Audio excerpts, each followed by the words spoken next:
Assalamualaikum warahmatullahi wabarakatuh. Alhamdulillahi rabbil alamin. Allahumma salli wa sallim ala sayyidina Muhammadin wa ala alihi wa sahbihi wa barik wa sallim ajma'in, amma ba'du.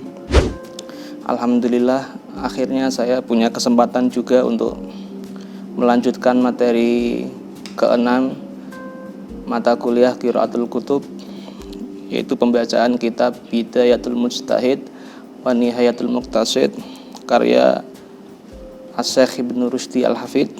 Langsung saja saya bacakan. Bismillahirrahmanirrahim.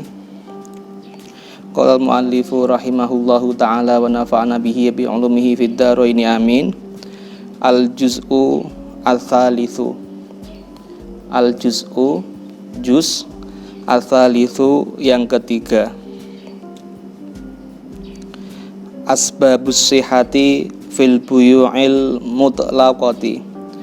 Asbabus sihhati, sebab-sebab sahnya atau syarat-syarat sahnya. Fil buyu'i, di dalam jual beli al mutlaqati, yang mutlak, yang umum. Syarat-syarat sah dalam jual beli yang umum, yang biasa. Al-qismu ats-tsani, bagian yang kedua.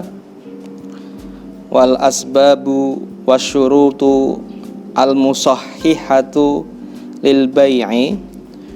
Wal asbabu, adapun sebab-sebab, wasyurutu, dan syarat-syarat, al-musahhihatu, yang menjadikan sah, yang menjadikan legal. Musahhih artinya yang menjadikan sah. Lil bai'i, terhadap jual beli. Hiya, yaitu bil jumlati, secara umum. Bil jumlati, secara umum. Didul asbabi, itu adalah kebalikan. Didu adalah kebalikan al asbabi, sebab-sebab. Al mufsidati, yang menjadikan rusak, yang menjadikan batal atau cacat, lahu, terhadap jual beli. Jadi al-mu'allif mengatakan bahwasanya secara umum, secara global, syarat-syarat sahnya jual beli itu adalah kebalikan dari hal-hal yang menjadikan jual beli rusak atau cacat. Artinya, ketika hal-hal yang menjadikan jual beli rusak atau cacat tidak ada, berarti di situ sudah terpenuhi syarat-syarat sahnya jual beli. Wahia, dan dia, artinya syarat-syarat sahnya jual beli tadi, munhasiratun, terangkum, terfokus, fi thalathati ajnasin, di dalam 3 pembahasan. Fi thalathati ajnasin, di dalam 3 jenis, ya, jenis pembahasan. An-nadhru al-awwalu, pembahasan yang pertama, fil aqdi, di dalam masalah akadnya, transaksinya, ijab qabulnya. Wasani, pembahasan yang kedua, fil ma'qudi alaihi, di dalam membahas ma'qud alaih, objek yang diperjualbelikan. Ma'qud alaih itu terdiri dari 2 hal. Yang pertama adalah barang yang dijual, dan yang kedua adalah harga atau alat tukar yang dipakai untuk membayar barang tadi. Jadi ma'qud alaih itu artinya objek akad, objek transaksi. Dan objek transaksi ada 2, yaitu harga atau uangnya, dan yang kedua adalah barangnya yang dijual. Wasalisu, dan yang ketiga, fil aqidaini. Fil aqidaini, di dalam membahas 2 pihak yang bertransaksi, 2 pihak yang berakad, ya, berjual beli atau sewa menyewa dan lain sebagainya. Artinya juz ketiga ini akan membahas 3 hal penting, mengkritisi 3 hal penting. Yang pertama akan mengkritisi ijab qabulnya, akadnya. Yang kedua akan mengkritisi objek transaksinya, baik barang atau harga.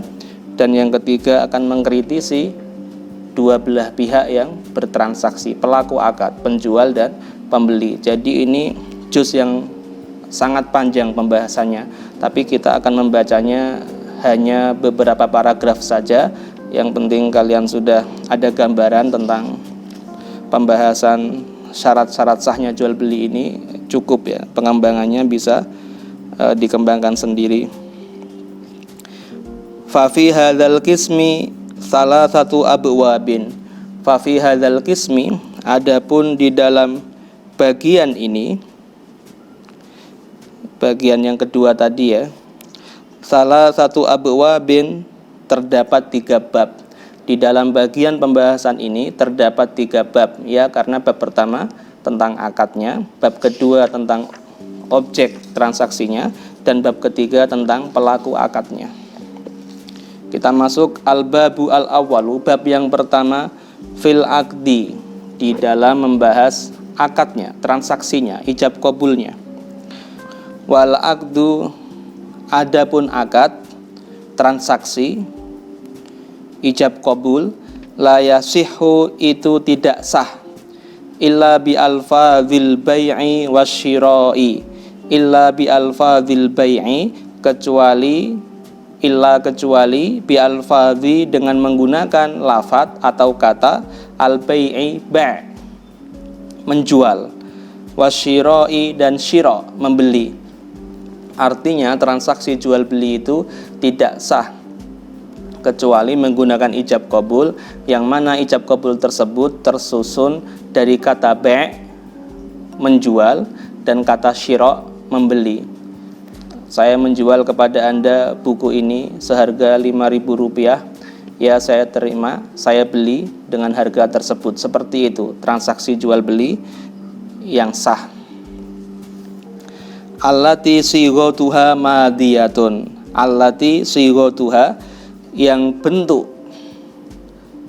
lafadznya, yang bentuk kata-katanya, madiyatun, itu berupa fi'il madi. Artinya lafadz ba' dan lafadz syira' tadi harus dalam sighah atau dalam bentuk fi'il madi, tidak boleh diganti fi'il mudhari' atau dengan fi'il lain-lainnya. Di sini al-mu'allif mengatakan bahwasanya jual beli itu hanya sah ketika ijab qabulnya berupa lafadz menjual dan membeli, dan bentuknya harus berupa fi'il madhi alladzi sighatuha, yang sighatnya atau bentuknya madhiyatun, fi'il madhi. Fi'il madhi itu adalah fi'il yang menyatakan telah terjadinya sesuatu, sudah berlangsung, telah selesai. Kalau mudhari' itu yang akan datang atau sedang berlangsung. Dan transaksi-transaksi dalam bahasa Arab itu harus pakai fi'il madhi. Bi'tuka, saya telah menjualnya kepada Anda. Ishtaraitu, saya telah membelinya. Ini telah di sini bermakna benar-benar ya. Saya benar-benar menjualnya, saya benar-benar membelinya. Maka pakai fi'il madhi. Mislu ayyakula al-ba'i'u, mislu contohnya ayyakula, mengucapkan al-ba'i'u, penjual, kepada pembeli, qad bi'tu minka, aku telah menjualnya, qad bi'tu, aku telah menjualnya, minka, untukmu, saya telah menjual barang ini untukmu. Ini pakai bi'tu, fi'il madhi, tidak boleh diganti fi'il mudhari', yaitu abi'u minka, itu fi'il mudhari', tidak boleh. Abi'u, saya akan menjualnya, minka, untukmu, tidak boleh. Bukan akan, tapi telah, artinya pasti dan benar ya, benar-benar menjualnya. Kemudian itu namanya ijab. Wa yaqulu al-mushtari, kemudian wa yaqulu, menjawab, al-mushtari, pembelinya, qad ishtaraitu minka, ya saya membelinya dari Anda. Saya ishtaraitu, fi'il madhi, saya benar-benar telah membelinya, minka, dari Anda. Jadi di sini transaksinya ijabnya pakai lafadz ba', qabulnya pakai lafadz syira', dan bentuknya fi'il madhi. Ini adalah syarat sahnya akad jual beli ya. Barangkali kalian kaget dan ini adalah sangat kaku sekali ya. dalam fikih muamalat bentuknya sangat kaku sekali dan sangat berbeda sekali dengan apa yang kita praktikkan sehari-hari dalam jual dan beli. Yang penting kalian ketahui dulu ini syarat-syaratnya, dasar-dasarnya dalam kitab-kitab atau literatur fikih klasik. Wa idza qala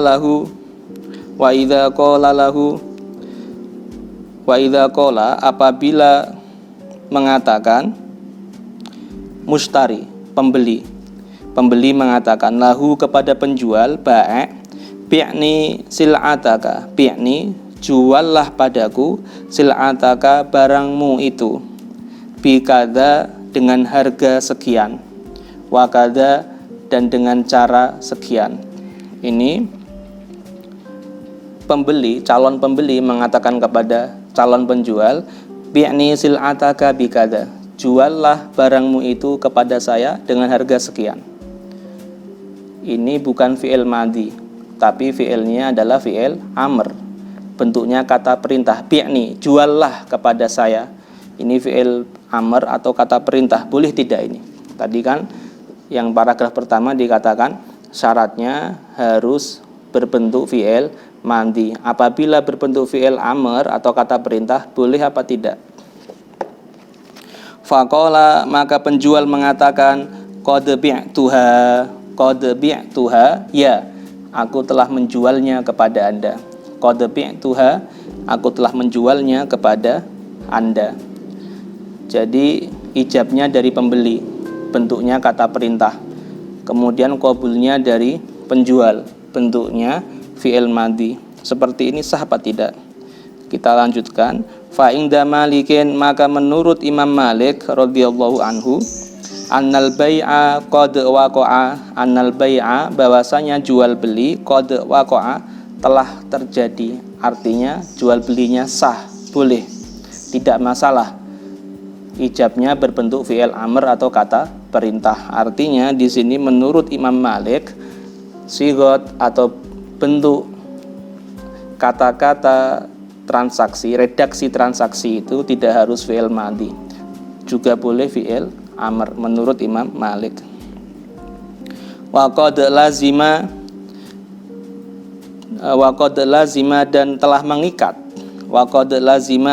mengikat, jual beli tersebut al mustafhima kepada orang yang memerintah, kepada orang yang meminta terjadinya jual beli tersebut. Mustafhim di sini adalah tadi calon pembeli yang menyuruh penjual untuk menjual barangnya kepada dirinya. Artinya saya ulangi lagi, annal bai'a qad waqa'a, bahwasanya jual beli telah terjadi, artinya sah. Wa qad lazima, dan jual beli tersebut mengikat al mustafhima, pembeli yang menyuruh penjual untuk menjual barangnya. Artinya ketika pembeli berkata tadi, juallah barang Anda kepada saya, kemudian penjualnya bilang, ya, saya telah menjualnya kepada Anda, maka pembeli harus membayar karena transaksi sudah terjadi, ya. Pembeli melanjutkan akadnya, ya, karena transaksinya sudah lazim atau sudah terjadi. Ya, tetap ada khiyar majelis boleh, artinya jual belinya sah, sedangkan adapun hukum khiyar dan lain sebagainya, ya masih boleh. Illa ayyatiya fi dzalika bi'udhrin, illa ayyatiya, kecuali pembelinya mendatangkan, fi dzalika, di dalam jual beli tersebut, di dalam transaksi tersebut, bi'udhrin, mendatangkan uzur, mendatangkan alasan yang menjadikan dirinya tidak melangsungkan jual beli. Artinya apa? Ya, hukum asalnya menurut Imam Malik adalah ketika pembeli ijabnya pakai fi'il amr atau kata perintah, sah, jual belinya sah, dan transaksinya atau akadnya mengikat kepada calon pembeli tadi. Kecuali jika pembeli di sini punya uzur atau punya alasan yang menjadikan jual belinya tidak dilangsungkan, artinya dibatalkan, yaitu tadi, ya, misalnya pembelinya menggunakan khiyar majelis, semasih pembeli berada di tempat transaksi atau di tempat akad, maka dia berhak untuk membatalkan jual beli. Kalau dibatalkan ya batal, tapi poin paragraf ini adalah jual beli itu boleh akadnya atau redaksi transaksinya menggunakan fi'il amr, kata perintah boleh. Juallah kepada saya, ya saya jual kepada Anda, sah, tidak masalah. Wa inda Syafi'i, dan menurut Imam Asy-Syafi'i radhiyallahu anhu, annahu, bahwasanya jual beli yang tadi yang redaksi transaksinya menggunakan fi'il amr atau kata perintah, la yatimmu al-bai'u, la yatimmu, tidak sempurna, al-bai'u, jual beli. Jual beli belum sah. Jual beli belum sempurna artinya jual beli belum sah jika redaksi akadnya adalah kata perintah, bukan fi'il madhi. Hatta yaqulal mushtari, sehingga atau sampai yaqula, mengatakan al mushtari, pembeli tadi, qad ishtaraitu, mengatakan apa? Mengatakan ijab dalam bentuk fi'il madhi. Qad ishtaraitu, saya benar-benar membelinya kepada Anda. Di sini menurut pendapat dalam mazhab Asy-Syafi'iyah, jual beli yang pakai kata perintah tadi belum sah. Harus pembelinya menggunakan kata-kata qad ishtaraitu, ya saya telah membelinya dari Anda, berupa fi'il madhi, tidak boleh kata perintah. Kata perintah tidak boleh digunakan dalam transaksi jual beli. Di sini pengarang kitab Ibnu Rusdi mengatakan ini mazhabnya Imam Asy-Syafi'i. Tetapi sebenarnya kalau kita cek dalam kitab-kitab mazhab Asy-Syafi'iyah, maka ini adalah pendapat yang lemah. Ini pendapat dhaif dalam mazhab Syafi'iyah. Adapun pendapat yang mu'tamad atau pendapat yang kuat dalam mazhab Syafi'iyah mengatakan boleh jual beli itu transaksinya menggunakan redaksi kata perintah atau fi'il amr, boleh, enggak masalah.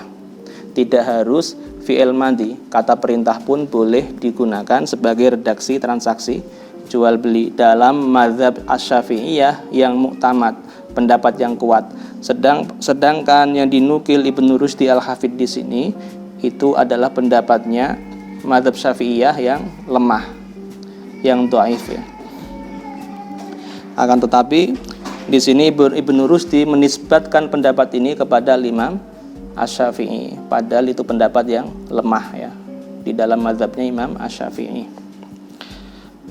Di sini bisa diambil pelajaran ya, bahwasanya kitab-kitab fikih perbandingan mazhab seperti ini, Bidayatul Mujtahid, ataupun kitab-kitab perbandingan mazhab yang lain, itu tidak boleh dijadikan sebagai rujukan untuk menukil pendapat mazhab tertentu, tidak boleh. Karena apa? Sering di dalam kitab perbandingan mazhab itu tertulis menurut mazhab Syafi'iyah bahwasanya seperti ini. Ternyata setelah dicek ke kitab Asy-Syafi'iyah yang asli, ternyata bukan seperti itu. Yaitu Syafi'iyah tapi pendapat yang lemah. Pendapat yang kuat justru sebaliknya. Ya, ini pelajaran yang bisa kita ambil. Saya ulangi lagi, ini penting ya. Untuk merujuk pendapat-pendapat ulama fikih dalam mazhab tertentu, itu harus kita langsung merujuk ke kitab asli dalam mazhab tersebut. Misalnya, saya ingin mengetahui pendapat mazhab Syafi'iyah tentang jual beli dengan kata perintah, boleh apa tidak? Kita merujuknya harus langsung ke kitab-kitab mazhab Syafi'iyah langsung. Itu lebih otoritatif, lebih kredibel. Tidak boleh merujuknya ke kitab-kitab perbandingan mazhab. Karena apa? Kitab-kitab perbandingan mazhab itu sering penukilannya kurang tepat. Itu pendapat yang lemah dikatakan pendapat yang kuat atau sebaliknya. Artinya karena fokus buku-buku perbandingan mazhab itu adalah diskusi pandangan para ulama lintas mazhab. dan diskusi dalilnya bagaimana. Ini supaya menimbulkan rasa moderat dalam hati bahwasanya Islam itu tidak sempit, sangat luas. Itu tujuan utama buku-buku atau kitab-kitab perbandingan mazhab. Adapun jika kalian ingin merujuk suatu pendapat dalam mazhab tertentu, langsung rujuklah ke mazhabnya langsung. Pengen mengetahui mazhab Hanafiyah, langsung buka kitab-kitab mazhab Hanafiyah. Kecuali ini Ibnu Rusdi, beliau mazhabnya adalah Malikiyah. Boleh saya atau kita merujuk mencari pendapat Malikiyah dalam kitab Bidayatul Mujtahid, meskipun ini kitab perbandingan mazhab. Kenapa? Ya karena penulisnya adalah mazhab Maliki. Tentunya penulisnya sangat paham seluk-beluk mazhab Malikiyah. Maka kalau pendapat mazhab Malikiyah mengambilnya dari kitab ini Bidayatul Mujtahid boleh. Tapi kalau pendapat mazhab-mazhab yang lain lebih diutamakan untuk merujuknya langsung ke kitab-kitab mazhab yang dimaksudkan tadi. Kalau ke mazhab Syafi'iyah langsung ke kitab-kitab mazhab Syafi'iyah dan seterusnya seperti itu. Kita lanjutkan. Ya, jadi berarti ya dalam mazhab Syafi'iyah ada pendapat lemah mengatakan jual belinya tidak sah jika redaksi akadnya menggunakan kata perintah. Tapi yang betul adalah dalam mazhab Syafi'iyah pendapat yang mu'tamad yang kuat sah. Jual beli yang redaksi akadnya menggunakan kata perintah atau fi'il amr. Kita lanjutkan paragraf berikutnya. Wa kadzalika, dan begitu pula hukumnya idza qala al-mushtari, idza qala jika mengatakan al-mushtari pembeli lil bai'i kepada penjual, pembeli mengatakan kepada penjual bikam tabi'u sil'ataka, bikam harganya berapa, tabi'u engkau menjual, bikam dengan harga berapa, tabi'u engkau menjual sil'ataka barangmu itu. Ini pembeli bertanya kepada penjual, wahai penjual, engkau jual berapa barang daganganmu yang itu? Fayaqulu al-mushtari, kemudian pembeli mengatakan lagi, al-mushtari pembeli, fayaqulu mengatakan bikada dengan harga sekian, wakada dan dengan cara yang sekian. Faqala, kemudian pembelinya mengatakan qad ishtaraitu minka, maka aku telah membelinya minka darimu. Oh, ini kalau kita kritisi ya, kita ulangi lagi, sepertinya ada yang salah cetak ini. Wallahu a'lam. Kita ulangi, wa kadzalika idza qala al-mushtari lil bai'i, begitu pula jika pembeli mengatakan kepada penjual bikam tabi'u sil'ataka, dengan harga berapa engkau menjual barangmu, fayaqulul mushtari, ini insyaallah yang benar fayaqulul ba'i'u, fayaqulu al ba'i'u, maka penjualnya menjawab. Jadi al mushtarinya diganti dengan al ba'i'u, maka penjualnya menjawab bikada, harganya sekian. Ini kan logikanya, pembeli tanya penjual, engkau jual berapa barangmu itu, maka yang jawab adalah penjualnya, bikada, harganya sekian, wakada dan sekian, 100.000, 500, 100.000, 5.000 rupiah misalnya. Itu yang menjawab adalah penjual ya, insyaallah yang benar fayaqulu al-ba'i'u, maka penjualnya menjawab harganya sekian. Faqala, kemudian pembelinya mengatakan qad ishtaraitu minka, ya aku telah beli barang kamu itu dari Anda. Saya telah membeli barang itu dari Anda dengan harga yang Anda sebutkan tadi. Berarti di sini apa? Sighah atau redaksi akadnya, ijab qabulnya bukan fi'il madhi, tetapi adalah pertanyaan, kata pertanyaan, kata tanya, berapa harganya engkau jual? Boleh tidak seperti ini?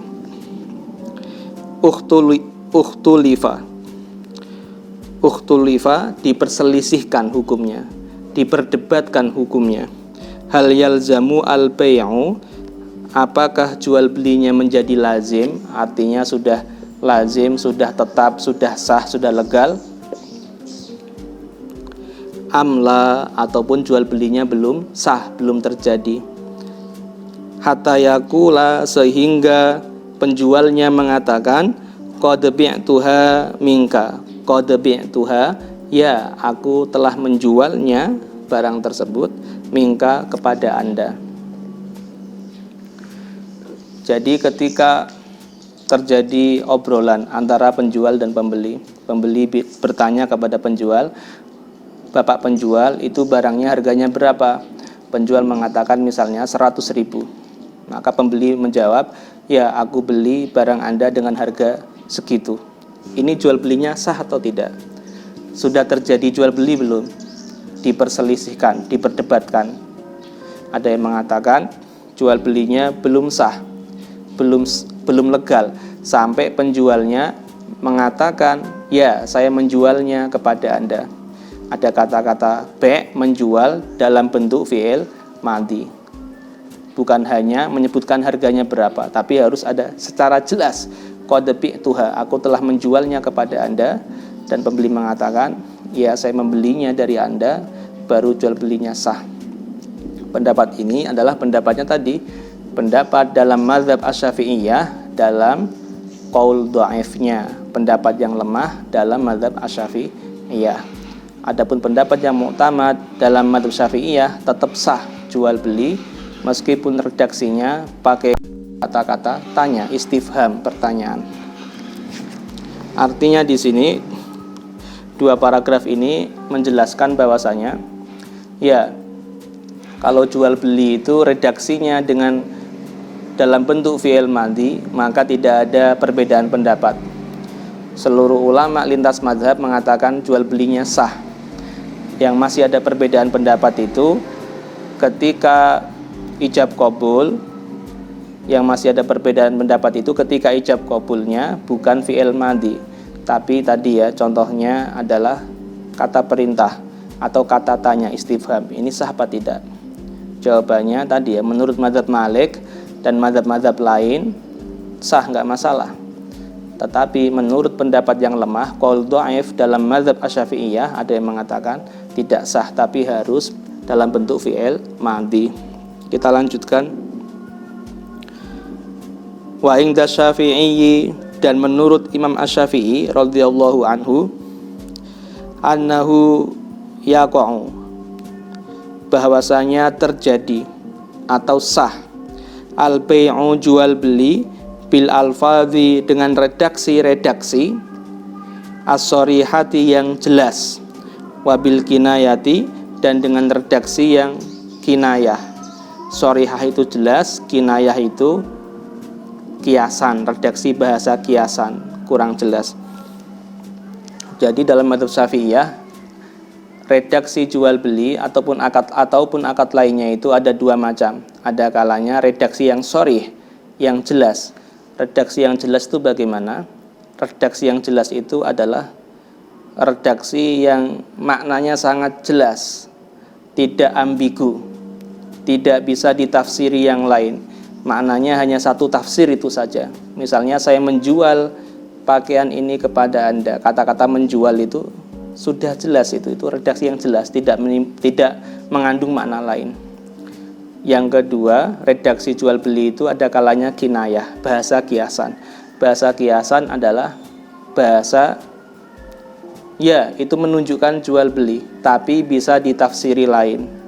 Ditafsiri sedekah, ditafsiri hibah, masih bisa. Artinya ada sedikit keambiguan dalam redaksi tersebut, itu namanya kinayah.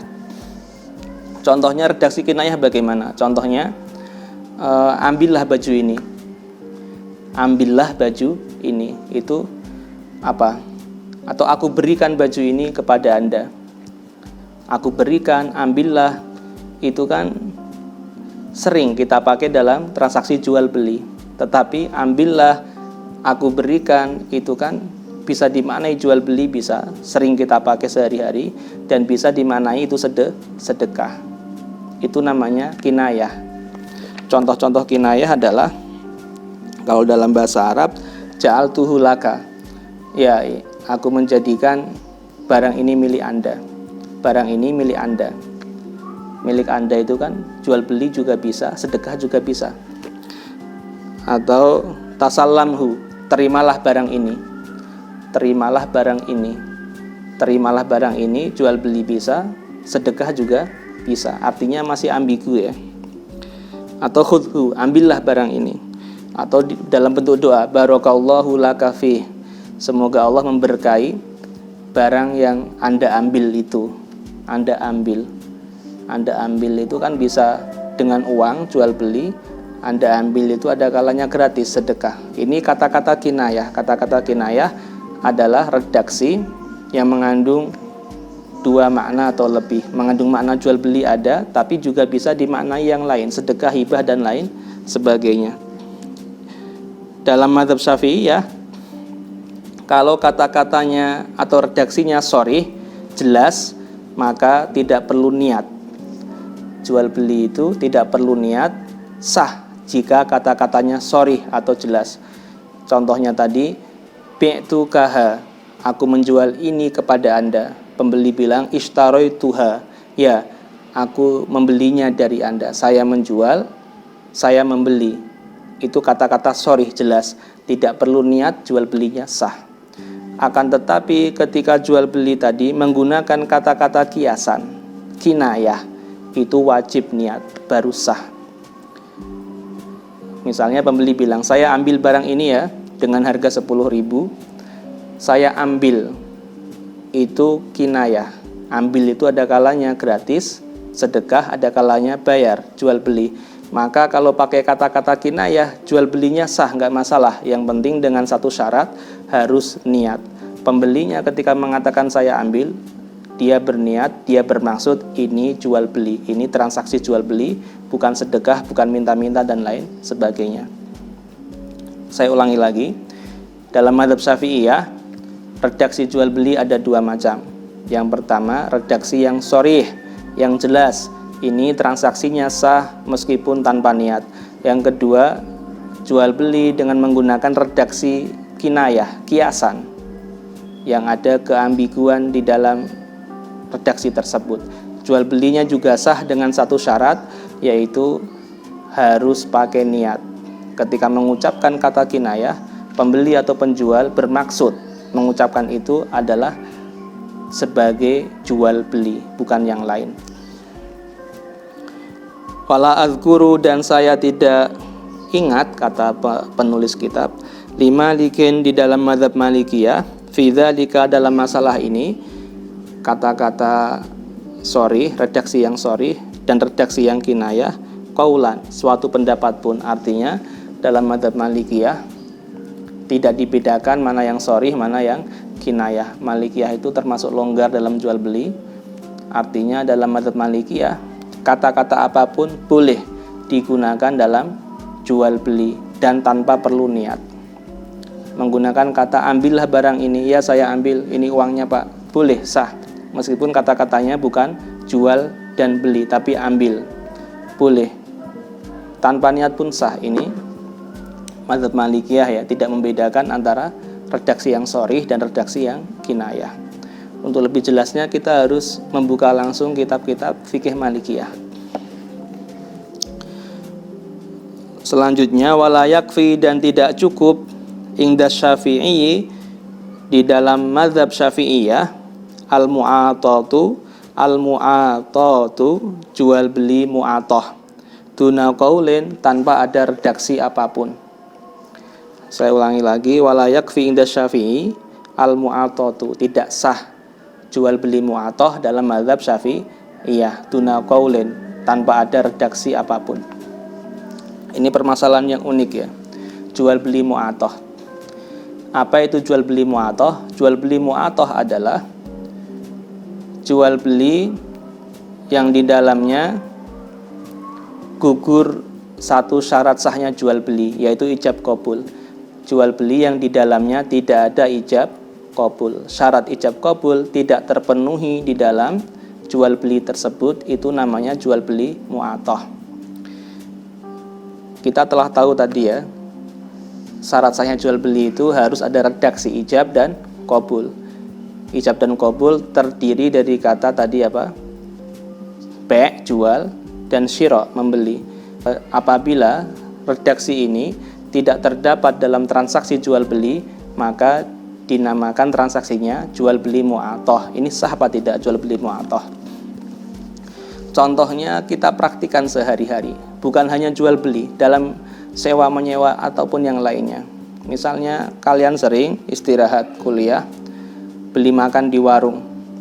Apakah terjadi transaksi antara Anda dengan pembelinya? Bu, saya beli nasinya ini dengan harga 10.000, kemudian ibu penjualnya, ya nak, saya jual nasi itu kepada Anda dengan harga 10.000. Apakah pernah terjadi transaksi seperti itu yang formal? Nggak pernah.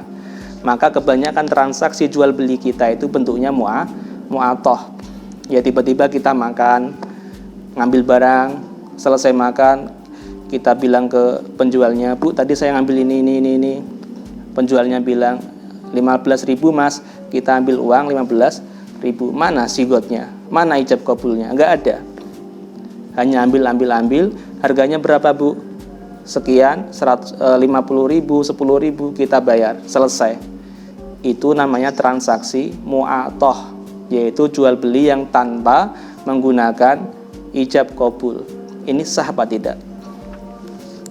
Dalam hal transaksi sewa misalnya ya, naik angkot itu kan sewa ya, sewa jasa transportasi. Apakah pernah kalian naik angkot bilang ke sopirnya, Pak, saya sewa jasa Anda untuk mengantarkan saya dari kampus ini ke rumah saya di Majalengka dengan harga 10.000.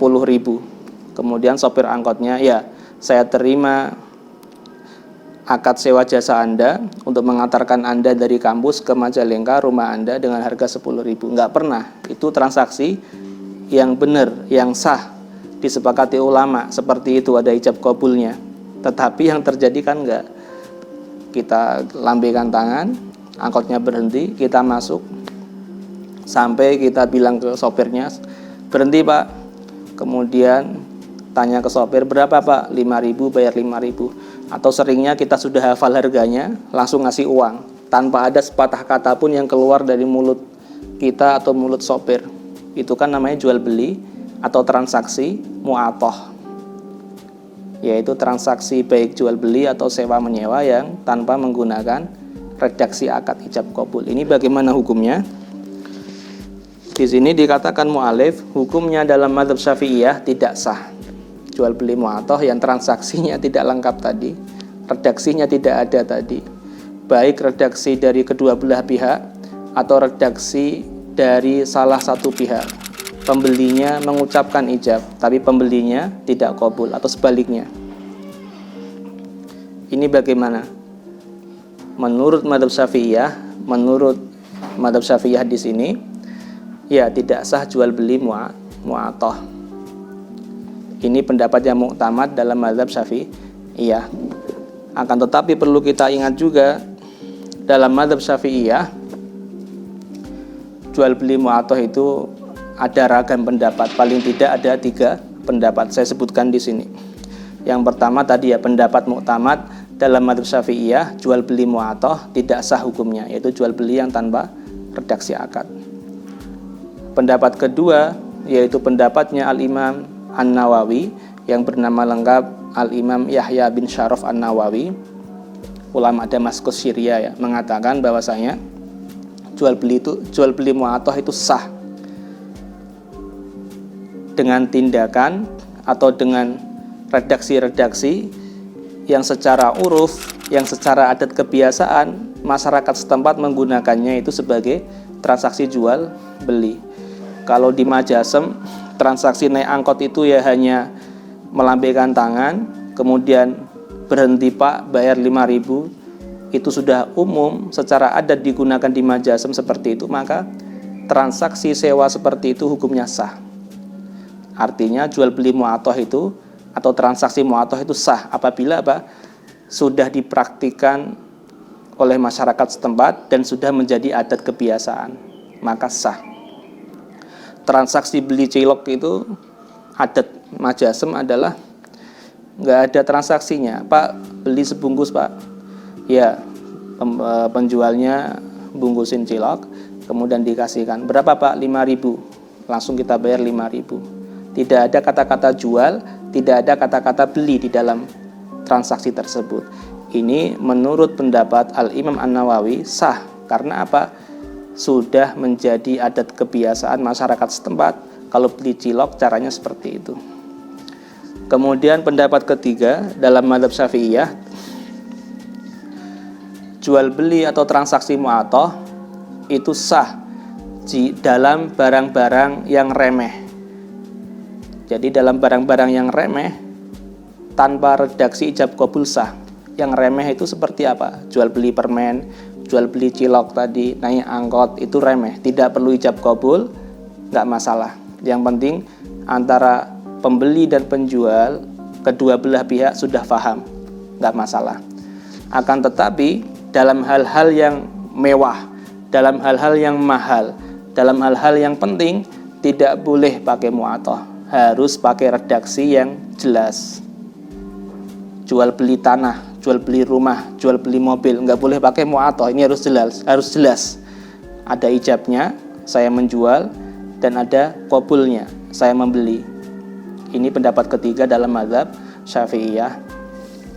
Dalam mazhab lainnya bagaimana? Dalam mazhab lainnya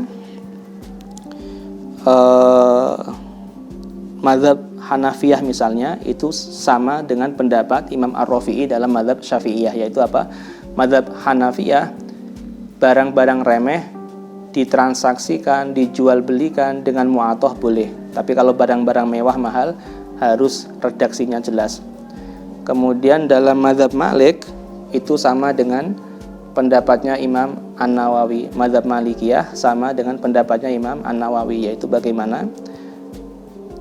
Sah, boleh transaksi jual beli dengan cara mu'atoh. Yang penting itu sudah lumrah, menjadi adat kebiasaan masyarakat setempat. Meskipun barang-barang mewah, artinya meskipun barang-barang mahal tetap sah pakai mu'atoh, dengan syarat itu sudah menjadi adat kebiasaan cara transaksi masyarakat setempat tersebut. Ya, kita lanjutkan.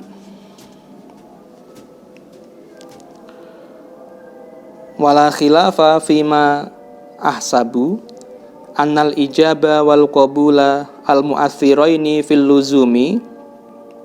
Wala khilafa, dan tidak ada perbedaan pendapat fima ahsabu, sejauh yang saya ketahui, fima sejauh hal ahsabu yang saya ketahui, yang saya kira. Ini artinya apa? Saya kira nggak ada perbedaan pendapat, seperti itu ya terjemahannya. Annal ijaba, bahwasanya ijab, wal qabula dan qabul, al mu'athiraini yang berpengaruh, yang punya efek, yang berpengaruh, fil luzumi dalam kelaziman transaksi jual beli, artinya dalam keabsahan, dalam legalitas, dalam sah atau tidaknya jual beli, fil luzumnya. La yatarokho ahaduhuma anisani, la yatarokho, tidak boleh terlambat, ahaduhuma, salah satu dari keduanya, salah satu dari ijab dan qabul, tidak boleh terlambat, anisani, dari yang lain. Terlambat di sini artinya apa? Ada jeda, ada jarak waktu yang memisahkan antara ijab dan qabul. Contohnya bagaimana? Contohnya saya bilang kepada penjual, saya beli buku ini dari Anda dengan harga sekian. Penjualnya masuk ke rumah dulu, bikin Indomie dulu.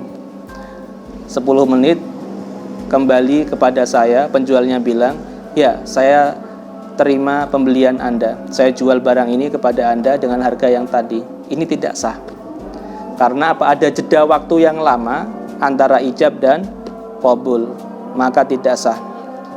Ada azan ya, azan maghrib ini saya pending dulu, suaranya terhalang speaker masjid. Oke, saya ulangi lagi pembahasannya ini. Tadi ya dari paragraf terakhir, wala khilafa, dan tidak ada perbedaan pendapat fima ahsabu sepengetahuan saya, kata mu'alif kitab, annal ijabah, bahwasanya ijab, wal qabula dan qabul, al mu'athiro ini yang berpengaruh, fil luzumi dalam keabsahan akad atau transaksi, la yatarokho itu tidak boleh terlambat, tidak boleh ada jeda waktu, ahaduhuma antara salah satu dari ijab dan qabul, anitsani dari lainnya. Artinya antara ijab dan qabul harus berkesinambungan, tidak boleh dipisah oleh jeda waktu yang lama. Hatta yaftariqa sehingga berpisah al majlisu majelis akad. Hatta yaftariqa sehingga berpisah al majlisu majelis akad, artinya sampai para pihak yang bertransaksi meninggalkan majelis akad atau tempat berlangsungnya transaksi jual beli dan akad lain. Tadi saya ulang ya, ini menurut Ibnu Rusdi Al-Hafidh, sepengetahuan beliau, ulama sepakat bahwasanya ijab qabul itu harus berkesinambungan. Saya jual barang ini kepada Anda dengan harga sekian, pembeli langsung menjawab, ya, saya terima penjualan Anda, saya beli barang Anda dengan harga sekian. Tidak boleh ada jeda waktu yang memisahkan antara ijab dan qabul. Tadi saya contohkan ya, saya datang ke toko buku, beli buku, saya ijab kepada penjual, Pak, saya beli buku ini dengan harga 100.000. Penjualnya tidak langsung menjawab, dia malah bikin Indomie dulu. Selesai bikin Indomie, dia baru menjawab, ya, saya jual buku tersebut kepada Anda dengan harga segitu. Ini tidak sah. Kita lanjutkan. Akni maksud saya, annahu bahwasanya, mata kola kapan mengatakan, mata kapan kola mengatakan, al-bai'u penjual mengatakan apa? Qad bi'tu sil'ati bi kadza wa kadza. Qad bi'tu, aku telah menjual sil'ati barang dagangan saya, bi kadza dengan harga sekian, wa kadza dan sekian dengan harga 100.000 dan 5.000 rupiah. Fasakata al-mushtari, fasakata maka diam, al-mushtari pembelinya terdiam. Walam yakbal al-bai'a, dan dia tidak melakukan qabul. Walam yakbal, dan dia tidak melakukan qabul. Artinya pembeli tidak menjawab ijabnya penjual, tidak mengucapkan redaksi qabul yang menerima ijabnya penjual. Al-bai'a jual beli, walam yakbal, dan pembeli tidak menerima al-bai'a tawaran penjualan dari penjual, hatta iftaroko sampai keduanya berpisah. Hatta sampai iftaroko keduanya berpisah. Penjual atau pembeli sudah berpisah. Berpisah dalam artian sudah meninggalkan majelis akad, sudah meninggalkan tempat berlangsungnya transaksi jual beli. Keduanya atau salah satunya sudah meninggalkan tempat berlangsungnya transaksi jual beli. Hatta ata, kemudian datang pembelinya tadi ya, datang kembali. Ba'da dzalika, setelah waktu yang lama itu, tadi sudah berpisah antara penjual dan pembeli. Kemudian di tengah jalan pembelinya balik lagi ke toko. Hatta atas, kemudian kembali lagi, datang lagi pembelinya. Ba'da dzalika, setelah itu, faqala, kemudian pembeli mengatakan, qad qabiltu, ya, saya terima penjualan Anda yang tadi.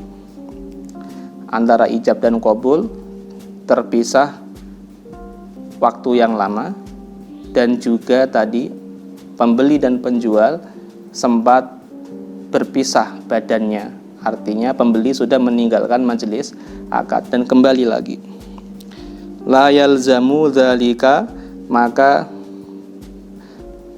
la yalzamu, maka tidak melazimkan, tidak mengharuskan, tidak menjadikan dzalika qabulnya pembeli tadi itu al-bai'a kepada penjual. Artinya transaksi tersebut sudah tidak lazim. Penjual tidak harus menyerahkan barangnya. Karena apa? Transaksi jual beli di sini cacat, tidak sah karena ijab qabulnya terpisah oleh jeda waktu yang sangat lama. Saya ulangi lagi, annahu bahwasanya la yalzamu tidak menjadi lazim dzalika qabulnya penerimaannya pembeli yang terlambat itu al-bai'a terhadap penjual. Ya, penjual tidak harus menerima qabulnya pembeli tadi karena apa? Transaksi akad jual beli tidak sah, sudah terpisahkan oleh jeda waktu yang sangat lama. Kalau ada yang bertanya, berarti jeda waktu antara ijab dan qabul itu diperbolehkan sampai berapa detik atau berapa menit yang diperbolehkan, batas wajarnya itu, yaitu diserahkan kepada uruf atau kepada adat istiadat masyarakat setempat.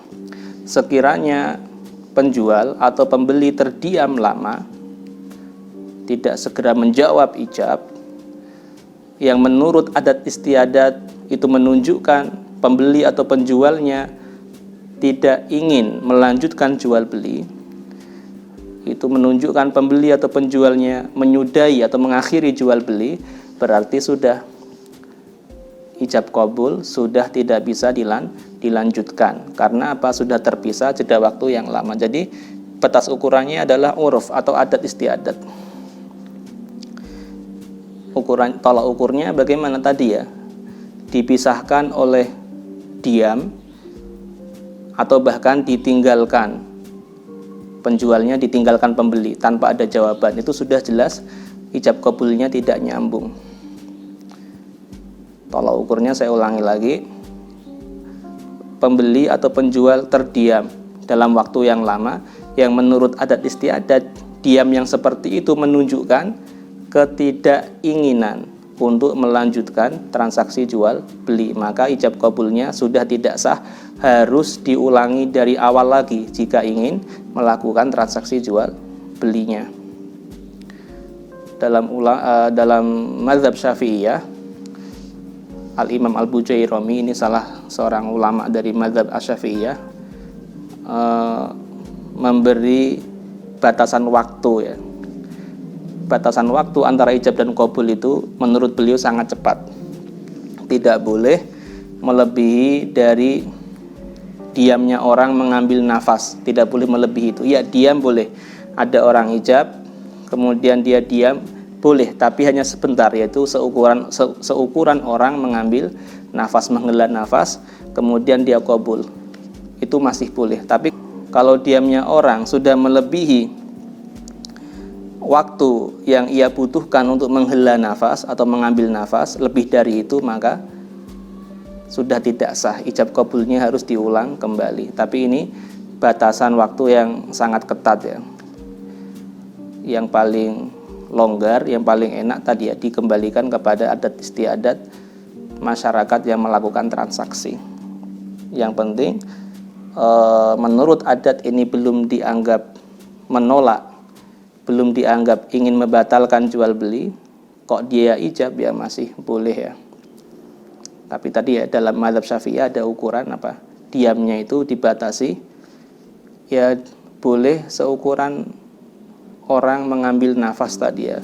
Dia diam untuk mengambil nafas langsung qabul, nggak masalah. Tapi lebih dari itu menurut Al-Imam Al-Bujairami tidak boleh.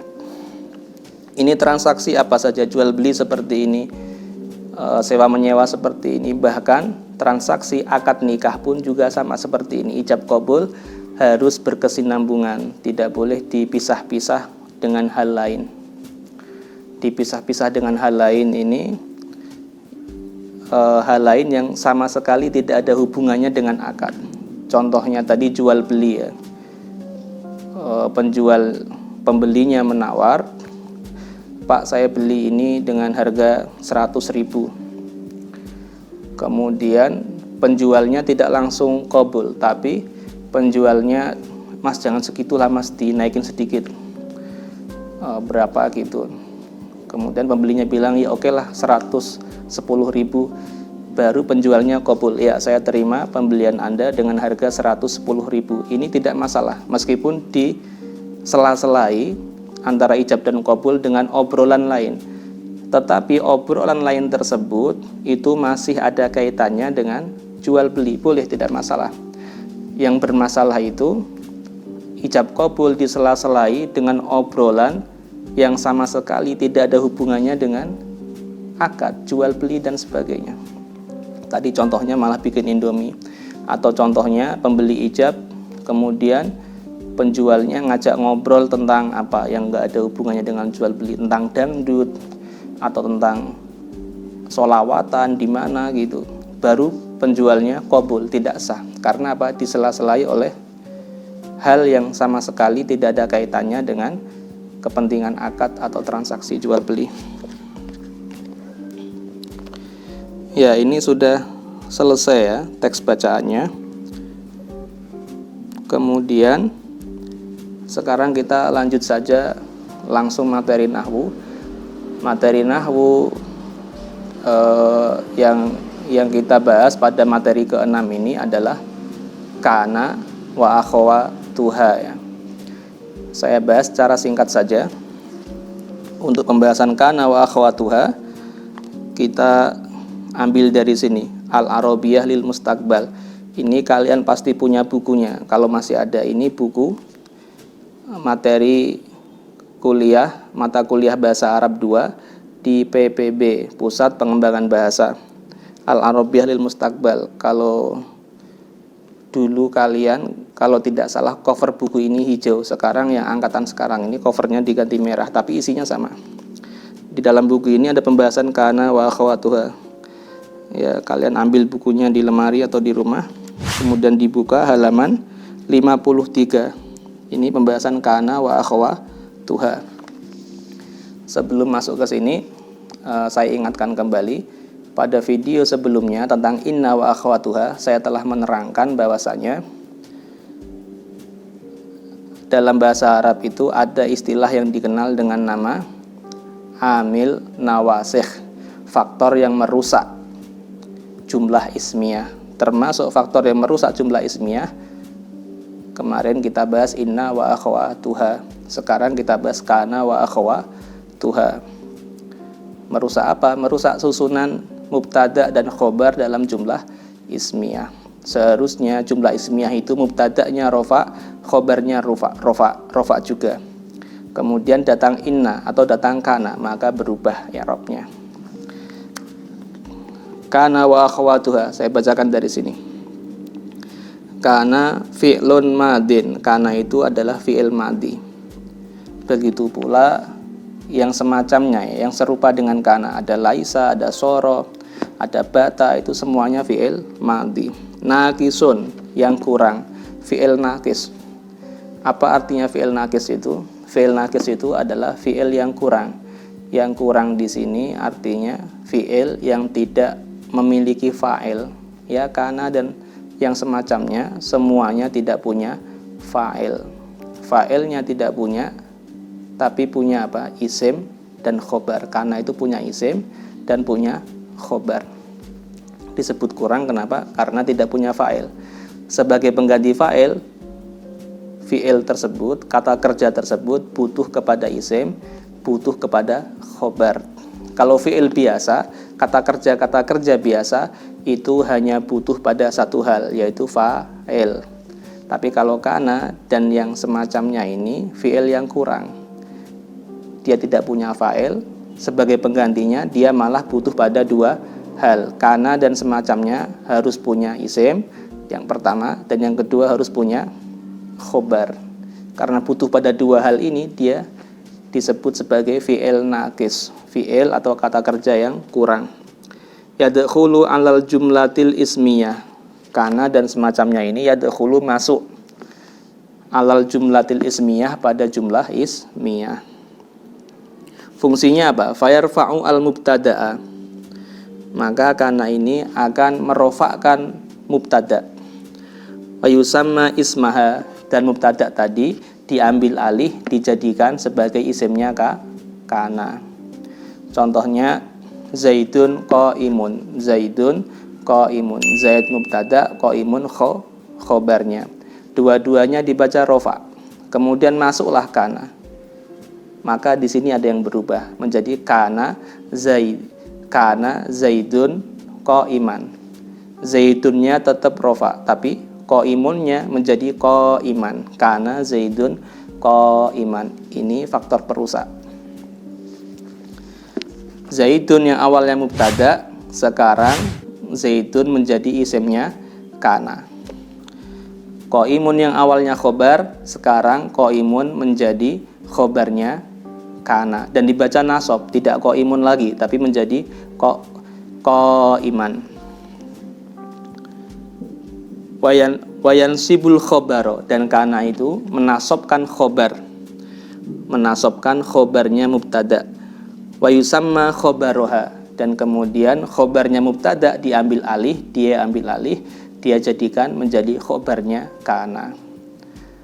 Mubtada diambil alih menjadi isimnya kana dan dibaca tetap rofa, dan khobarnya mubtada diambil alih oleh kana dijadikan khobarnya kana dan dinasobkan, yang awalnya rofa menjadi nasab.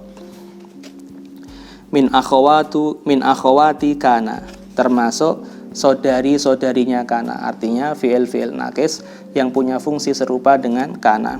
Ada soro, artinya menjadi. Ada laisa, artinya tidak. Ada asbaha, artinya juga sama, menjadi ya. Soro menjadi, tapi soro itu kalau dihubungkan dengan waktu, soro itu biasanya menjadi secara umum ya. Tapi kalau asbaha itu menjadi biasanya digunakan di waktu pagi. Asbaha telah masuk waktu pagi. Menjadi kapan? Di waktu pagi. Dari sobah soalnya ya. Dholla tetap. Dholla tetap. Mazala masih. Terus menerus. Mazala tak henti-hentinya. Contohnya di kitab ini sudah ada lengkap. Udrus walahid, pelajari dan perhatikanlah. Yang pertama, kana Ahmadu waladan shoghiron. Kana Ahmadu waladan shoghiron. Awalnya adalah Ahmadu waladun shoghirun. Ahmadu mubtada, waladun khobarnya mubtada. Dua-duanya rofa. Kemasukan kana, ada yang berubah. Kana Ahmadu waladan. Yang awalnya waladun berubah menjadi waladan. Ya, bagaimana i'rabnya? Kana fi'il nakis. Ahmadu isimnya kana. Isimnya kana dibaca rofa. Tandanya rofa adalah dhammah. Kemudian waladan. Ini khobarnya kana. Khobarnya kana dibaca nasab. Tandanya nasab adalah fathah ya, waladan. Awalnya tadi dhammah menjadi fathah.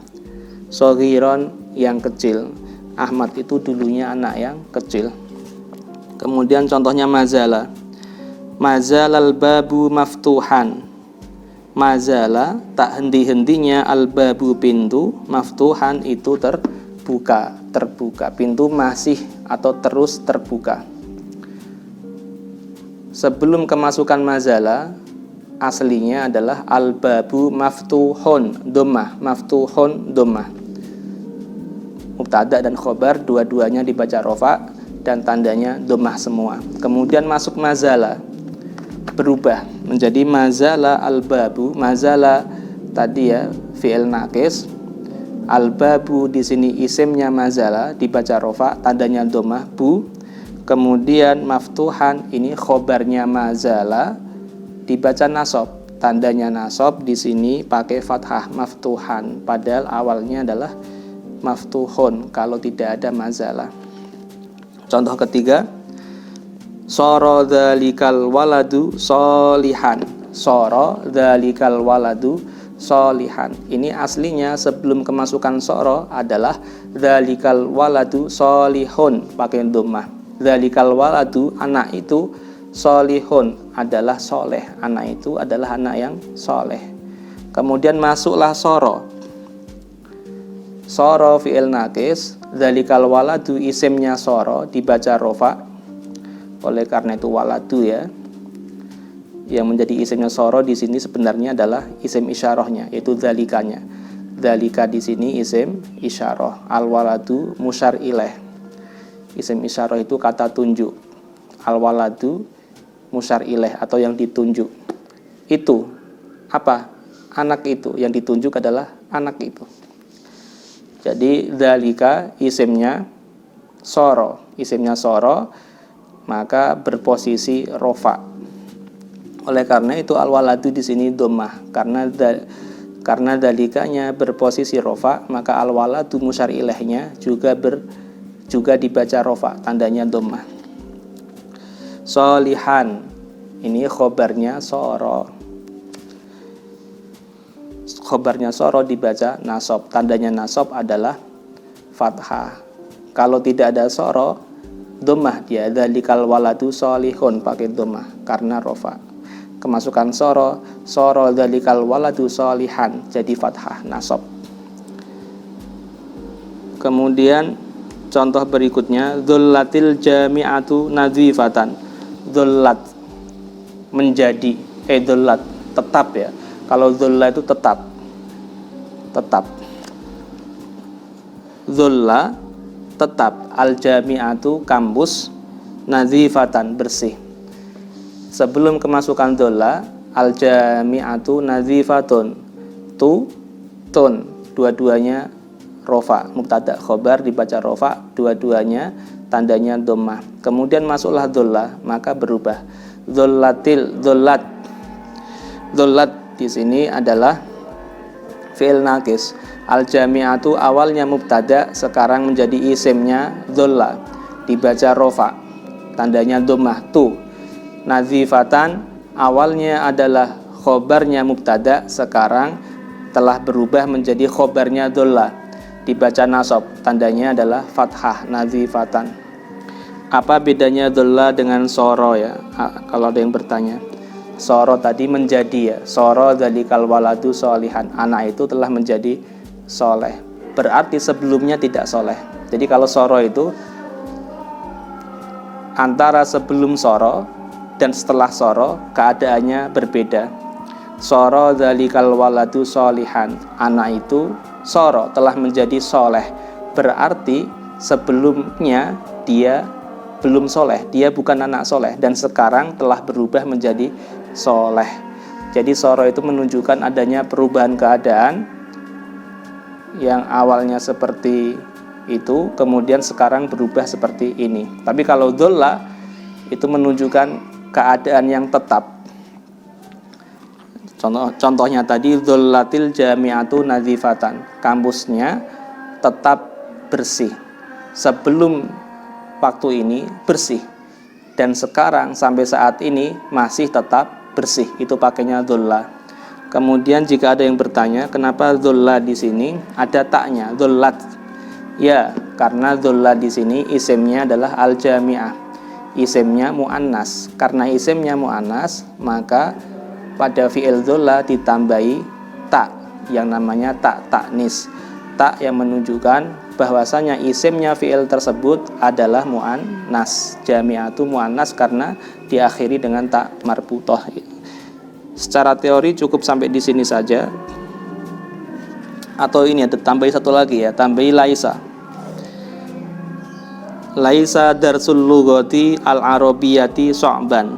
Laisa darsul lughati al-arabiyyati syu'ban. Laisa tidak. Darsul lughati pelajaran bahasa, al-arabiyyati Arab, syu'ban itu sulit. Pelajaran bahasa Arab tidaklah sulit. Laisa fi'il naqis. Darsul lughati ini adalah isimnya laisa, dibaca rofa, tandanya dhammah.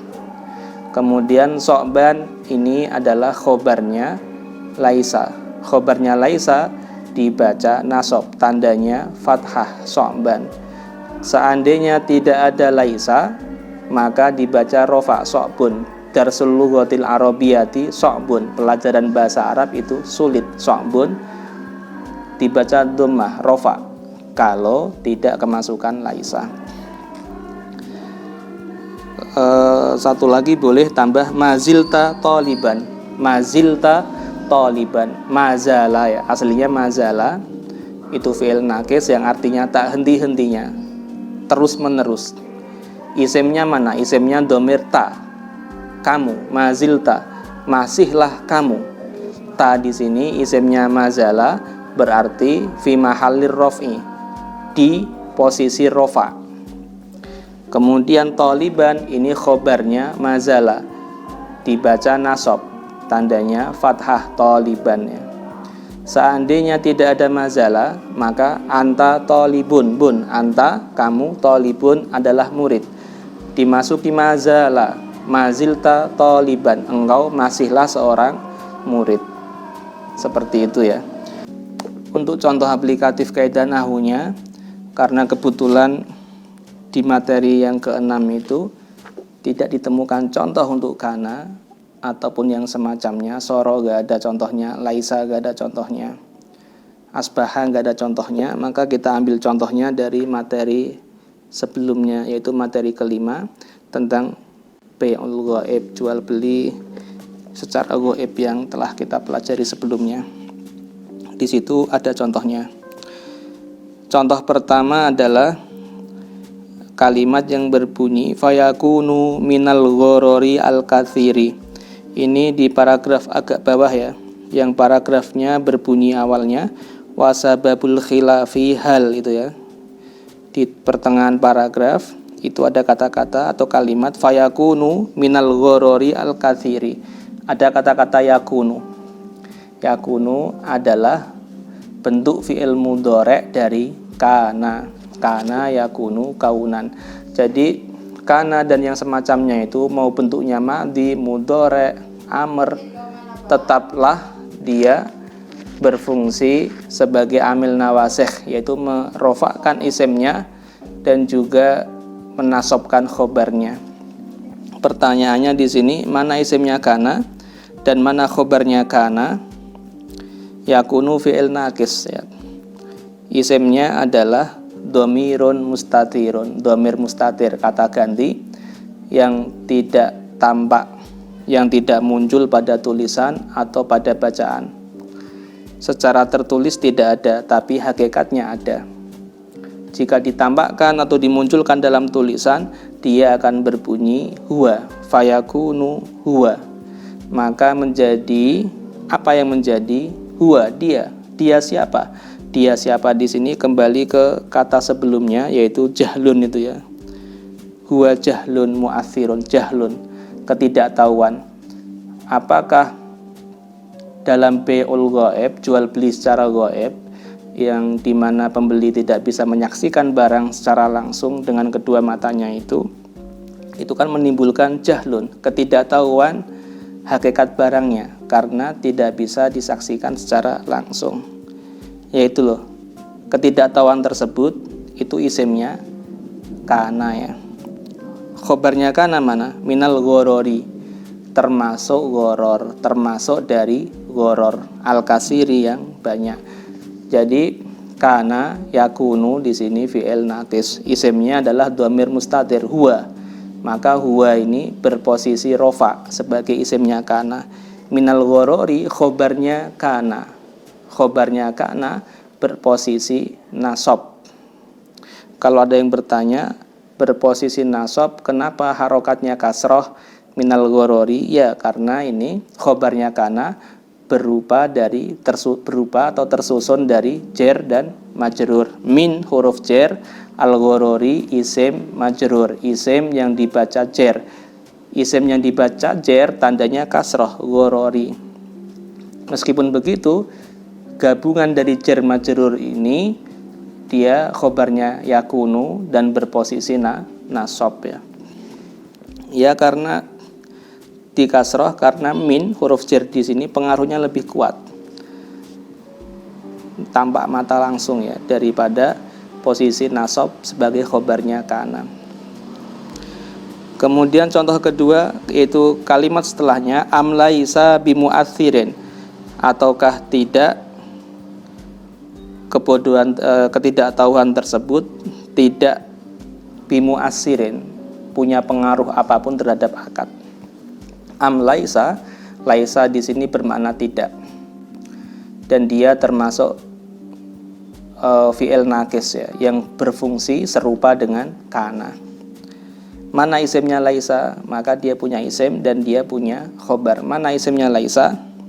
Isimnya laisa sama dengan isimnya kana tadi, yaitu dhamir mustatir, dhamir yang tidak kelihatan. Apabila dimunculkan berbunyi huwa. Laisa tidak ada. Siapa yang tidak ada? Huwa, dia. Dia siapa? Sama, jahlun tadi ya, ketidaktahuan terhadap barang karena barangnya dijual secara gaib, tidak bisa disaksikan secara mata. Tidak ada ketidaktahuan tersebut bimu'athirin, punya pengaruh. Ketidaktahuan tersebut tidak punya pengaruh apa-apa terhadap akad. Jual beli secara gaib tetap sah. Ini makna laisa ya. Jadi laisa fi'il nakis, fi'il yang kurang, tidak punya fa'il tapi dia punya isim, punya khobar. Isimnya mana? Isimnya dhamir mustatir yang tidak kelihatan. Apabila dimunculkan berbunyi huwa, yang maknanya dia. Dia siapa? Dia kembali ke jahlun, ketidaktahuan akibat be gaib. Khobarnya laisa mana? Khobarnya laisa bimu'athirin, tidak punya pengaruh. Bimu'athirin, tidak punya pengaruh terhadap sah atau tidaknya jual beli. Artinya jual belinya tetap sah, nggak masalah. Bimu'athirin di sini berarti khobarnya laisa berposisi nasab. Kalau ada yang bertanya, berposisi nasab tapi harokatnya kasroh, bimu'athirin ya, karena khobarnya laisa di sini sama, yaitu tersusun dari jer dan majrur. Bi huruf jer, mu'athirin isim majrur, isim yang dibaca jer, maka tandanya jer jelas kasroh. Meskipun seperti itu, susunan dari jer majrur ini menjadi khobarnya laisa berposisi nasab, posisinya nasab. Contoh yang ketiga dan contoh yang terakhir ini ya, akhir paragraf. Wa illam takun lahu ru'yatun, wa illam takun lahu ru'yatun, wa illam takun, meskipun tidak ada, apa yang tidak ada? Ru'yatun, penyaksian barang secara langsung dengan mata kepala, lahu bagi pembeli. Ini ada kata-kata takun. Takun itu bentuk mudhari' dari kana. Kana yakunu kaunan. Kita bahas i'rabnya dari awal. Lam takun, lam huruf jazm, huruf yang menjadikan kata setelahnya dibaca jazm. Takun ini fi'il mudhari' nakis dari kana yakunu, dibaca jazm karena kemasukan lam. Tandanya jazm adalah sukun. Takun, nunnya sukun. Kalau ada yang bertanya, kan aslinya kana yakunu, berarti takunu ada wawunya. Kok ini wawunya hilang, takun tanpa ada wawu? Jawabannya adalah seperti ini ya prosesnya. Ya, aslinya takunu ada wawunya, kemudian kemasukan lam, maka nunnya disukun. Lam takun, ada wawunya sukun, kemudian nunnya juga sukun. Berarti dalam satu kata ini terdapat dua huruf yang berharokat sukun, yaitu wawunya disukun, nunnya juga disukun berturut-turut dalam satu kata. Dalam bahasa Arab tidak boleh ada dua huruf mati, dua huruf sukun dalam satu kata berturut-turut. Solusinya salah satunya harus dibuang. Jadi mana yang dibuang? Wawunya sukun atau nun sukunnya? Yang dibuang adalah wawu sukunnya. Kenapa yang dibuang wawunya? Ya, karena wawu termasuk huruf ilat. Apa itu huruf ilat? Huruf ilat adalah huruf yang cacat, huruf yang berpenyakit. Dalam bahasa Arab, huruf ilat itu ada tiga, yaitu wawu, ya, dan alif. Di sini takun, wawu, maka wawunya huruf ilat ini yang dibuang. Oleh karena itu wawunya hilang menjadi lam takun, nunnya disukun.